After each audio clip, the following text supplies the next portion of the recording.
ഗാർഡനാണ്. ഇപ്പം ഇത് നമ്മുടെ ചീരയാണ്. ഇത് രണ്ടും ഞങ്ങൾ നട്ടിരിക്കുന്നു.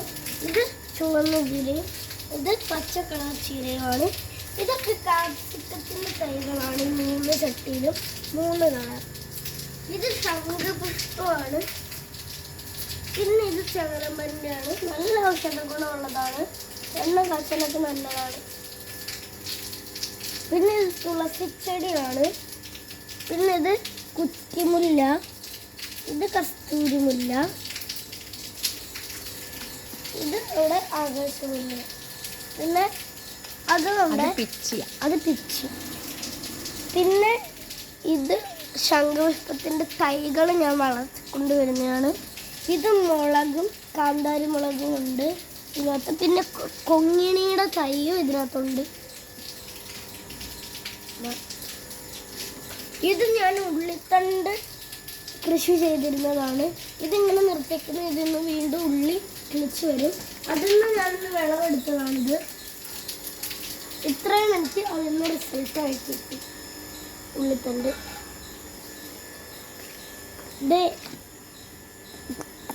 ഇത് ഞങ്ങളുടെ പനിക്കുറിക്കാണ്. ഇത് ഞങ്ങളുടെ ഇത് നട്ടേക്കുന്നൊരു പാലപ്പൂവാണ്. പാല വെറൈറ്റിയാണ്.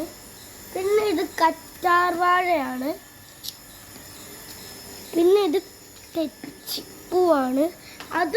ഇത് ഒരു മുളകും തൈയാണ്. ഇത് ഞാൻ വേസ്റ്റ് കത്തിക്കാൻ പോയപ്പോൾ പറമ്പിൻ്റെ സൈഡിൽ നിന്ന് കിട്ടിയൊരു ചെടിയാണ്. ഇഷ്ടപ്പെട്ടപ്പോൾ ഞാനതെടുത്തു.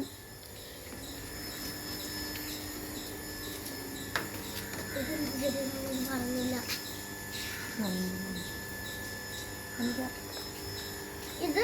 ഇതും ഒരു പാല വെറൈറ്റിയാണ്. പിന്നെ ഇതൊരു സ്നേക്ക് പ്ലാന്റ് ആണ്. ഇതിൻ്റെ മറ്റൊരു വെറൈറ്റി ഉണ്ട്, ഈ മഞ്ഞയില്ലാത്ത. ഇത് ഗ്രീൻ മാത്രമുള്ള വെറൈറ്റി സ്നേക്ക് പ്ലാന്റ്.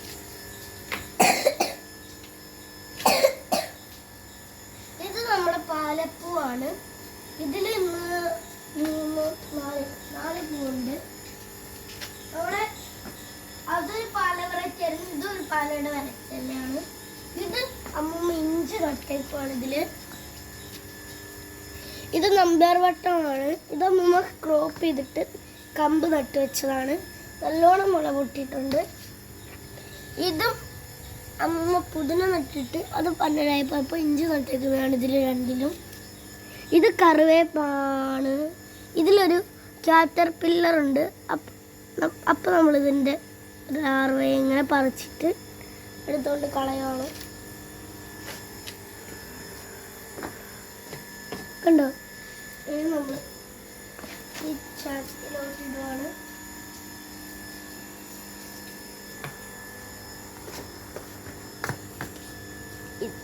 ഇത് നമ്മൾ ഇടയ്ക്കിടയ്ക്ക് സൂക്ഷിച്ചില്ലെങ്കിൽ ഇതേപോലത്തെ കാറ്റർ പില്ലേഴ്സ് വന്ന് തിന്നിട്ട് പോകും.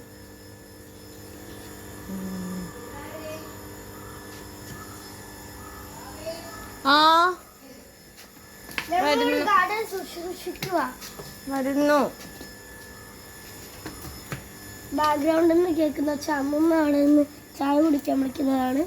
ഇത് ശംഖുപുഷ്പമാണ്. ഇത് നമ്മുടെ കറ്റാർ വാഴയാണ്. പിന്നെ ഇതെൻ്റെ ഫിഷസ് ആണ്. ഇത് ഞാനിങ്ങനത് താങ്ങായിട്ടൊരു വടിയൊക്കെ വെച്ചിട്ടുണ്ട്. പിന്നെ ഇതിൻ്റെ ഉൾവശം ക്ലിയർ ആയിട്ടുള്ള വെള്ളമാണ്. വേസ്റ്റൊക്കെ എൻ്റെ അടിയിൽ കിടക്കും. കാരണം ഞാൻ എൻ്റെ അടിയിൽ ഇച്ചിരി ചാർക്കോൾ ഇട്ടു. വിറകടുപ്പൊക്കെ കത്തിച്ചിട്ട് കിട്ടുന്ന ചാർക്കോള്.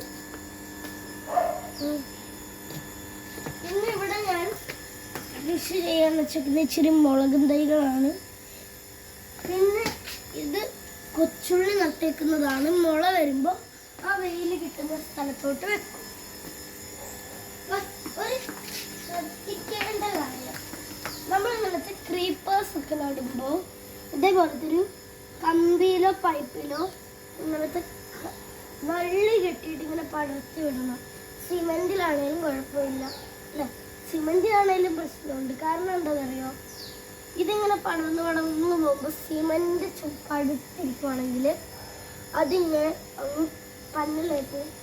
ഇത് ശംഖുപുഷ്പമായിരുന്നു, പണ്ട് അങ്ങനെയാണ് ഇത് പന്നലായി പോയത്. ചൂടാകുമല്ലേ വെയിലത്ത്? ഇത് ചൂടായി.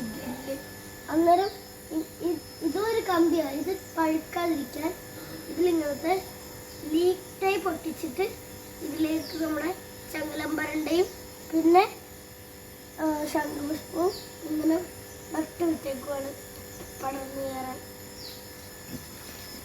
ഇതിന്റെ ഈ ക്രീപ്പർ പോലത്തെ വള്ളിയില്ലേ, അതിനെ ഇങ്ങനെ എടുത്തിട്ട് ഇതിന്റെ അടുത്തേക്ക് ഇങ്ങനെ മുട്ടിച്ചിട്ട് ജസ്റ്റ് ഒന്നിങ്ങനെ കെട്ടിക്കൊടുത്താൽ അതിലോട്ട് തന്നെ ക്രീപ്പായിക്കോളും. ബാക്കിയുള്ളത് തന്നെ ക്രീപ്പായി അങ്ങ് പൊക്കോളും മേളിലോട്ട്.